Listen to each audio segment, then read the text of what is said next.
To withdraw. Do I truly know myself? Do I ask myself the question with tears or with pride? Is the micro-universe me? No, just me.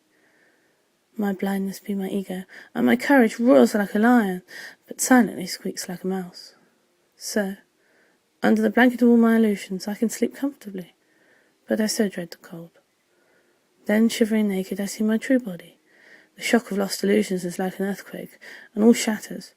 I am a woman. There, upon my true castration, I am childless, and have given away my love. It was the last blanket I shed. There, sweet love, I will take your warm blanket and wrap it around me. Yet this blanket is the love for myself that I once had so much of. Snatched and stolen from me, yet one had secretly hidden under the bed, like the Christmas cake. It was my achievements, my abilities. I loved myself for those things, and had secretly cried over them, my sweat and tears, my own cherished blanket. I looked down.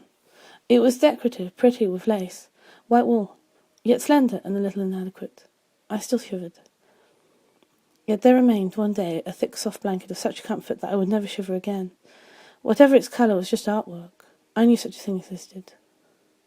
I sighed and looked out of the window. The moon was big tonight. I slept under my illusions, but they bore heavy on my back, and my sleep was one of near death. Many years later I slept under that blanket. Such things are possible. You can love yourself if you are truly loved by another. Ego, masturbation, pride in all the wrong things. Why? My body is an empty horse that goes on a quick stroll occasionally. I think of easy things and pop. But what a disappointment. The stroll in the woods is nice, but the end is a fizzle out. Have I lost somehow my zest for life? For sex indeed is life. The adventure of my existence? Be this not enough? What is pain if not the darkest adventure? And war, I have known it. Is this scar soldier too set in his ways? There I am in the territorials again. There beauty was a machine gun, now battle-scarred and old.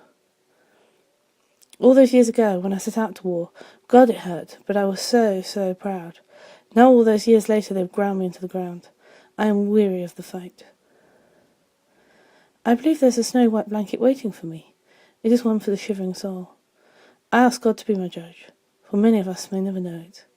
Am I worthy? Of course not. But this blanket gives no pleasure. It is a blanket of goodness. That small but quality emotion called fulfillment. This is my gluttony. It may never be. But for you, good luck.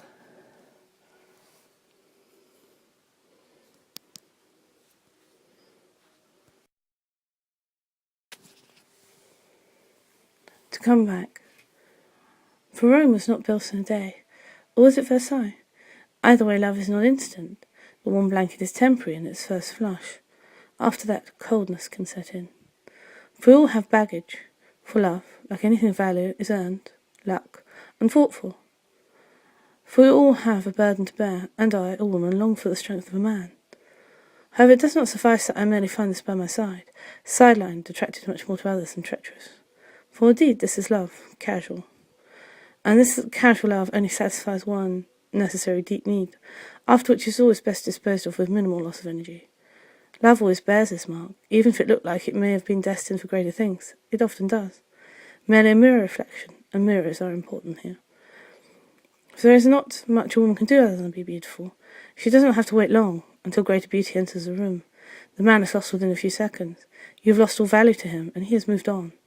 Not all men are quite so temporary, but all have this tendency. Many women cannot take this constant blow to their ego. They wallow in jealousy, turning to bitterness, anger, and revenge. Even the most beautiful woman can suffer from this one. In fact, the more beautiful, the harder they fall. What is beauty? To make us suffer so, laced up in tight corsets, unable to breathe, made up with slippery, uncomfortable makeup, such a relief to part with at night. Are our breasts taunt? Are our asses not too fat? How small can the waist go? And the face? Please bless me, nature, not to look too like a horse.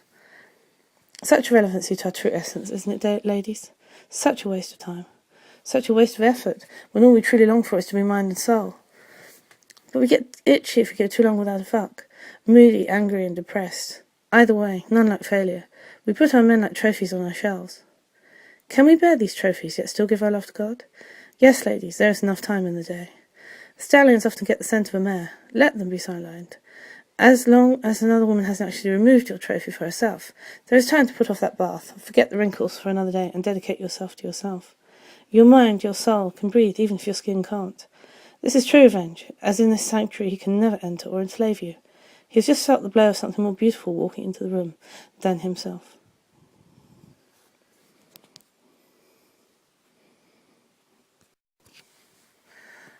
The mind and soul of a woman. Yes, here lies true beauty, to be harnessed and honed. This will provoke his jealousy, as he can never be this beautiful.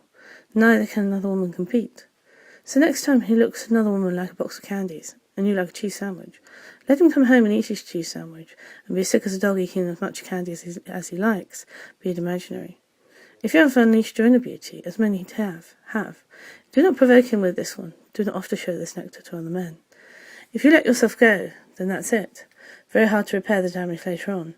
Never let neglect damage your looks. All women have some assets, at least potentially. Your power is to find that physical beauty and not let it go.